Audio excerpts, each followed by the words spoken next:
하나님께서 공식적으로 구원의 역사를 시작한 것이 그 전부터 에덴 동산에서부터 하나님은 일하셨지만은 구체적으로 하나님께서 구원의 일을 펼쳐가는 것이 아브라함의 부르심부터 시작을 해요. 창세기 12장. 하나님께서 아브라함을 부르실 때에 내가 너로 큰 민족을 이루고 내 이름을 창대하게 하겠다. 아멘. 네. 내가 너로 큰 민족을 이루고 내 이름을 창대하게 하겠다. 근데 여러분, 이런 일이 될 것 같은 데서 하면은 그거 그럴 수 있지. 나 그 꿈을 갖고 있어. 그런데 기미가 전혀 없어요. 그런데 하나님은 선포하세요. 지금 하나님께서 아브라함에게 하신 이 말씀은 아브라함의 나이가 몇 살 때였냐? 75세 때에 이 부름을 받고 이 음성을 들었어요. 75세에 나름대로 자기가 인생을 살아오면서 나름대로 어느 정도 이제 정리해야 될 그 시기에 하나님께서 내가 너로 큰 민족을 이루고 내 이름을 창대하게 하겠다. 뭔가 안 될 상황에서 일을 이루시는 하나님. 하나님은 그렇게 일을 하시더라고요.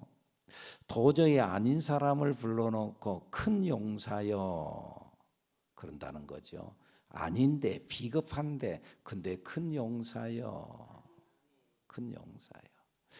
베드로를 부를 때도 너 장차 개바가 되리라.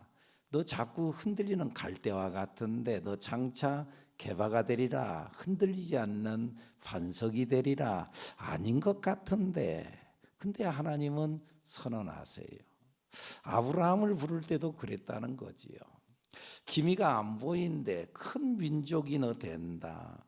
그러면 늦었지만은 그래도 하나님이 아신다고 하니까 되지. 그런데 그러고 난 이후에도 아무런 일이 안 일어나는 거예요. 25년 동안. 25년. 물론 그 가운데서 많은 사연들이 있었어요. 하나님께서 큰 민족을 이룬다고 그랬으니까 이렇게 주실까 저렇게 주실까, 종을 통해서 혹은 또 다른 여자 하가를 통해서 그래서 이스마엘을 낳게 하고 그걸 통해서. 근데 하나님은 그렇게 않고 그의 나이 25년 후에 100세가 됐을 때 아들 이삭을 주었어요. 아들 이삭 100세에. 자, 늦게라도 하나님께 주셨어요. 야, 그래, 이 아들을 통해서 뭔가 일을 이루시겠구나 그랬는데, 근데 이 아들 이삭이 자라나가지고 지금 급하니까 빨리 결혼을 해야 되는데 근데 결혼이 또 늦어져요. 그래서요, 이삭의 나이 40세가 되었을 때 결혼을 해요. 그래요, 늦었어요. 자, 그러면 늦었으니까 좀 빨리 아이도 낳고 좀 그러면 좋겠는데 또 아니에요. 20년을 더 기다려가지고 이삭의 나이 60세에 아들을 낳아요. 근데 쌍둥이를 낳았는데 그 쌍둥이의 이름이 우리가 잘 아는 에서와 야곱이에요. 여러 가지 사연을 딛고 하나님께서는 야곱을 통해서 하나님의 일들을 이루어 가는데, 그런데 이 야곱에게는 네 아내가 있었어요. 첫째 아내가 레아고 둘째 아내가 라헬인데, 그런데 하나님께서는 이 야곱은 레아보다는 라헬을 더 사랑했어요. 라헬을 더 사랑했다.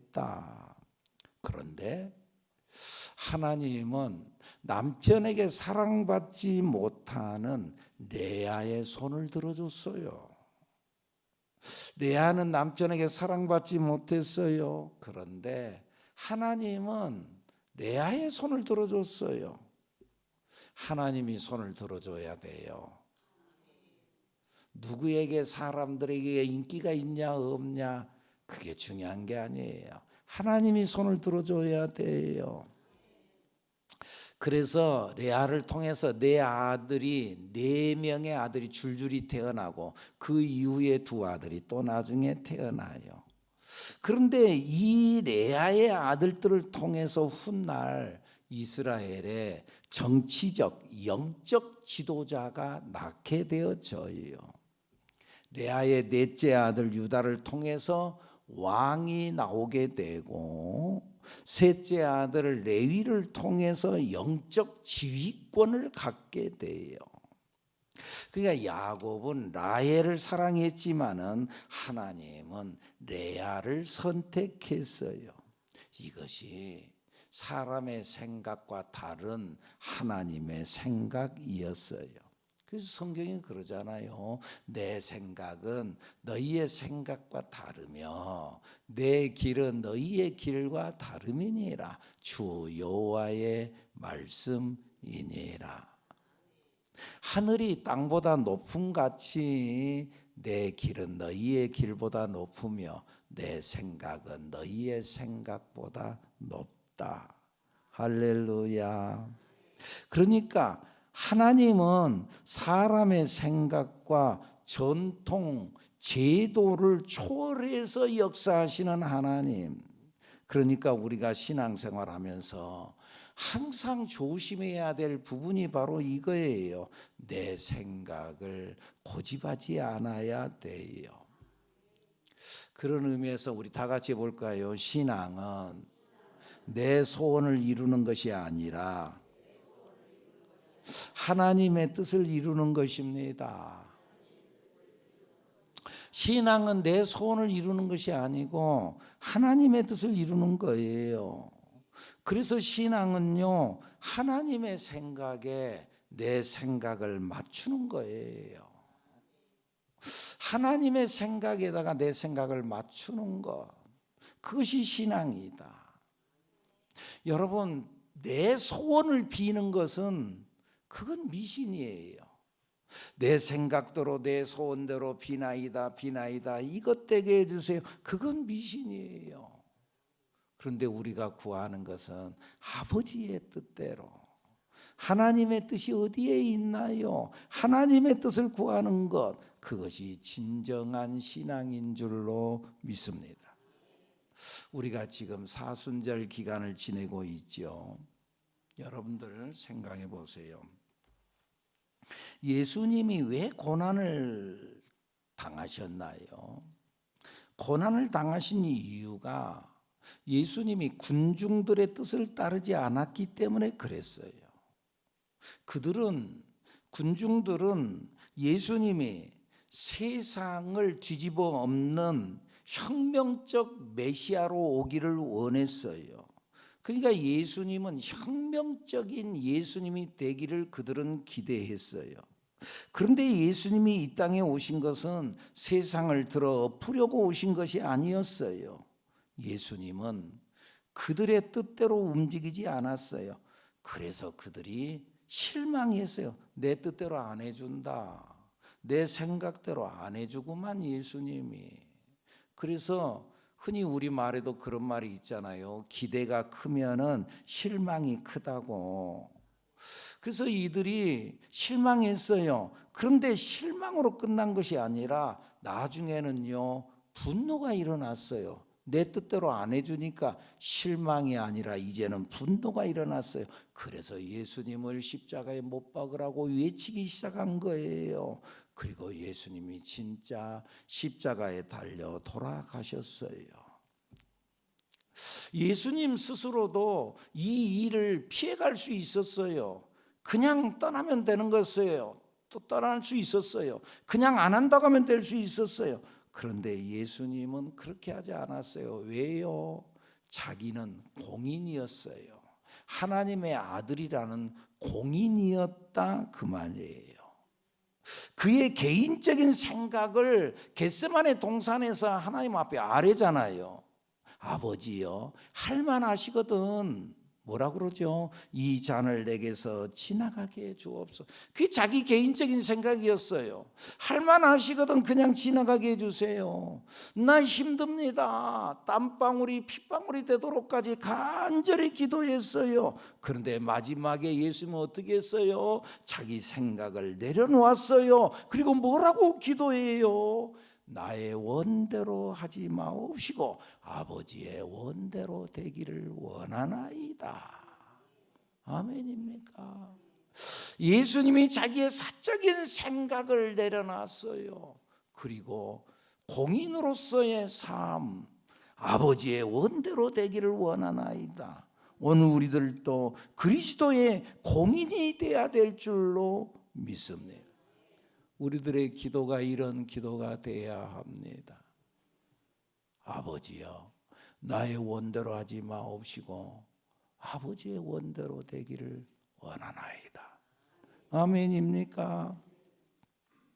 오늘 본문에 이스라엘의 모든 장자를 대신해서 하나님께서 레위인을 선택했다. 그 말씀이 나와요. 이 말씀은 이스라엘 백성들이 지금 13개월 전에 애굽 땅에서 출애굽하던 날 밤, 그날이 6월절이에요.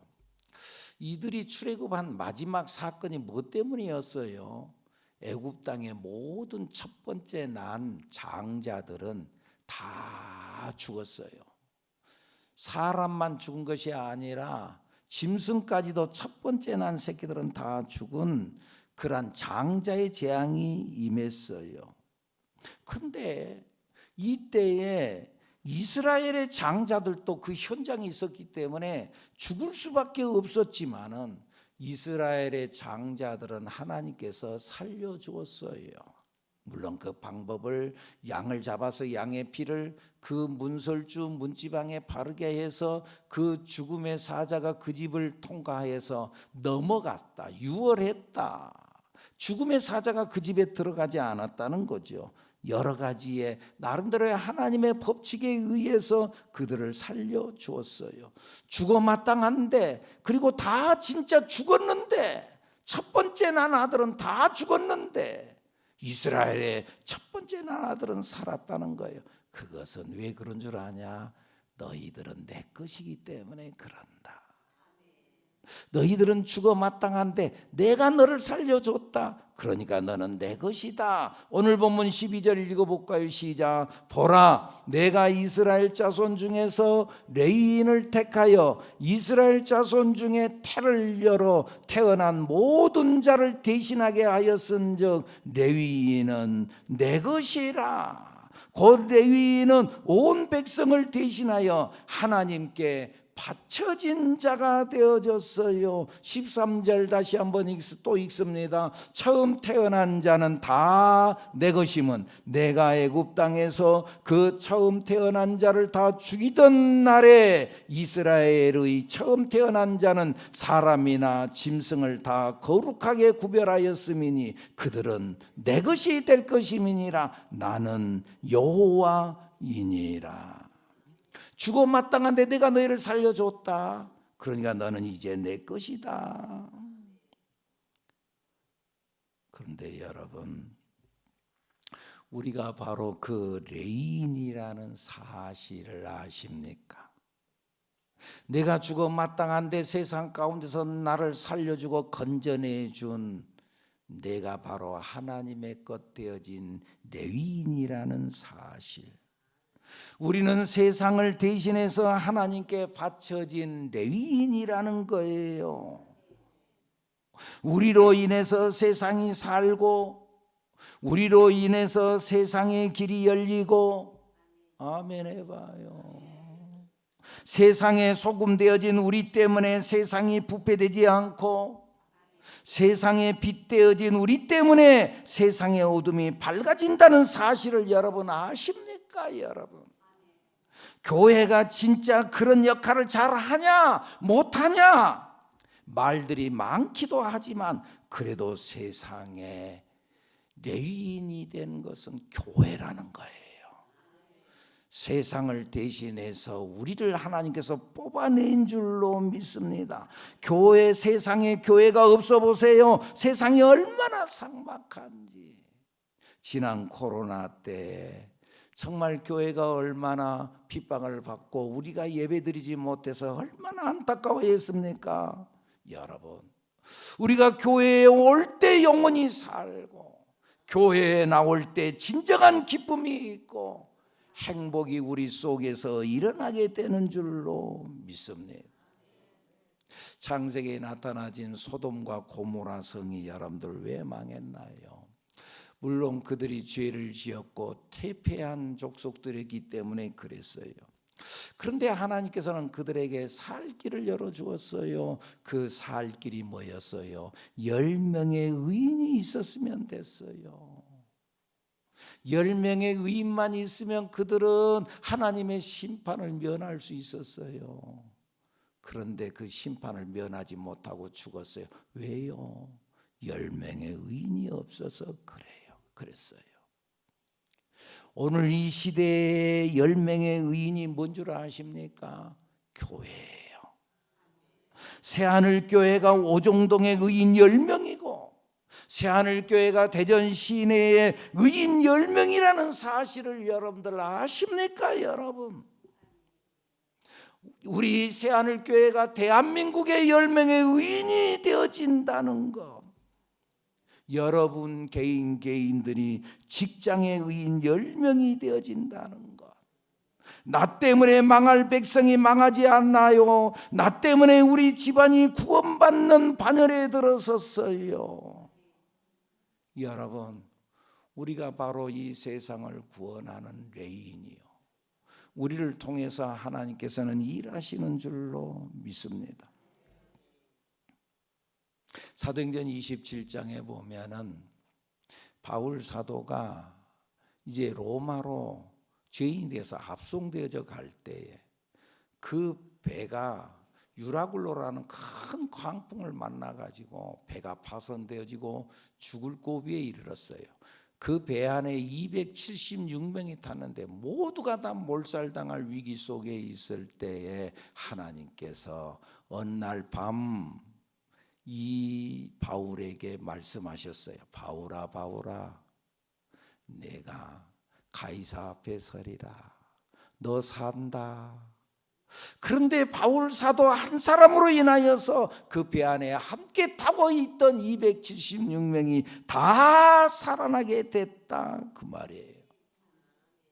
바울 한 사람을 통하여서 그 배 안에 타고 있는 모든 자가 살아났어요. 여러분, 우리는 이 세상을 구원하는 레위인들이라는 거예요. 할렐루야. 우리가 세상의 레위인이 되고 세상의 제사장이 되어 세상을 위해 기도하는 그리스도의 공인이 되어지는 줄로 믿습니다. 그런 의미에서 여러분, 우리의 싸움은 어느 편에 서서 싸우는 것이 아니에요. 내가 어느 편이다 아니에요. 우리는 하나님 편에 서야 되는 줄로 믿습니다. 왜요? 공인이니까. 공인이 말이죠, 어떤 사적 감정을 가지고 뭐 이렇다 저렇다, 나 저 사람 좋아해, 나 이 사람은 싫어해. 공인은 그러지 않죠. 공적으로의 일을 하는 사람이니까. 링컨이 그랬다고 그러잖아요. 그가 노예 해방으로 인하여서 남과 북에 전쟁이 일어났을 때 북군의 한 장수가 이 링컨을 찾아와 가지고 우리 하나님께 기도합시다. 하나님이 우리 편이 되게 해달라고 기도합시다. 그럴 때 링컨이 한 유명한 말이 있잖아요. 하나님이 우리 편 되기 위해서 기도하지 말고 우리가 하나님 편이 되게 해달라고 기도해야 합니다. 하나님 내 편이 되어주세요. 그건 미신이라니까요. 내 소원대로 내 생각대로 되게 해주세요. 그건 미신이야. 아버지의 원대로 되기를 원하나이다. 내가 하나님 편이 되기를 원합니다. 우리가 하나님 편이 되어지는 것, 아멘입니까? 그런 의미에서 우리의 싸움은 힘겨루기의 싸움이 아닌, 어떤 세력 자랑이 아닌, 우리의 싸움은 거룩과 성결의 영적 싸움이지 힘 자랑하는 세력 싸움이 아니라는 거예요. 세력 싸움이 아니에요. 어느 세가 더 강하냐? 이쪽에서 몇만 명 모였다더라. 그러니까 우리는 이쪽에서 더 많이 모여. 여러분들, 우리의 싸움은 세력 싸움이 아니라는 거예요. 우리의 씨름은 혈과 육을 상대하는 것이 아니요, 통치자들과 권세들과 어둠의 세상 주관자들과 하늘에 있는 악의 영들을 상대함이라. 영적인 싸움이라는 거예요. 배후에서 역사하는 악한 세력과의 싸움에서 우리는 승리해 하나님 편에 서는 우리들이 되어야 될 줄로 믿습니다. 여러분, 우리가 예수를 믿으면서 이것을 우리는 분명히 해야 합니다. 나는 공인이다. 나는 사인이 아니다, 그 말이에요. 나는 고인이다, 공인이다. 그래서 내 생각을 말하지 말라는 거예요. 우리는 그리스도의 공인이라는 거예요. 예수님도 공인으로 사셨어요. 예수님이 사인으로 사셨다면 십자가는 없었을 거예요. 그렇잖아요. 예수님께서 피해가려고 그랬잖아요. 이 잔이 지나갈 수 있으면 지나가게 해주세요. 사인으로 살았다면 십자가는 없었어요. 십자가의 구원은 없었어요. 그래서 바울 사도가 우리를 향하여서도 요청하는 말씀이 그런 말씀하잖아요. 자기 제자 디모데를 향하여 하는 말을 하면서 너는 그리스도 예수의 좋은 병사로 나와 함께 고난을 받아라. 병사로 복무하는 자는 자기 생활에 얽매이는 자가 하나도 없나니 이는 병사로 모집한 자를 기쁘게 하려 함이라. 우리는 자기 생활에 얽매이는 자가 아니라 하나님을 기쁘게 하는 자. 아멘입니까? 그리스도의 공인으로 사는 진정한 그리스도의 군사 여러분들이 되어지기를 예수님 이름으로 축복합니다. 축복합니다. 기도합니다.